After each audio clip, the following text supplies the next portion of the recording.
Bonjour à tous et bienvenue dans les cours en ligne du SEM. Dans cette vidéo, nous allons voir ensemble comment créer et gérer une question à ordonnancement dans un de vos tests Moodle. Ordonnancement, c'est quoi?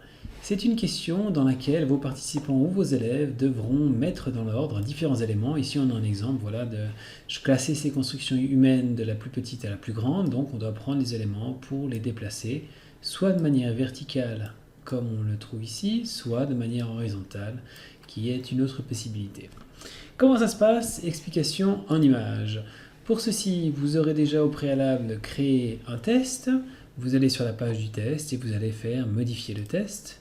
Puis, vous allez ajouter une question à ordonnancement, qui est quasiment la toute dernière. On ajoute, et c'est parti. On va regarder un exemple qui a déjà été fait, l'exemple que je viens de vous montrer.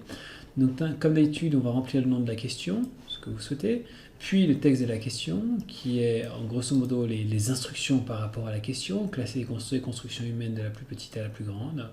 On va donner une note par défaut, donc là on a 5 points, puisqu'on a 5 éléments à classer, on pourra mettre 6, 7, 10, à vous de voir.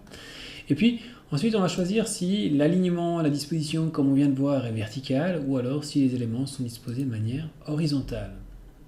Ensuite, on va sélectionner les différents éléments glissables en sachant ici que le numéro 1, ce sera le plus grand, ce sera celui qui sera en haut ou à gauche de votre liste, et ainsi de suite. Le 2, ce sera le deuxième plus grand, le 3, le deuxième plus haut, le troisième plus haut, le troisième plus à gauche, etc.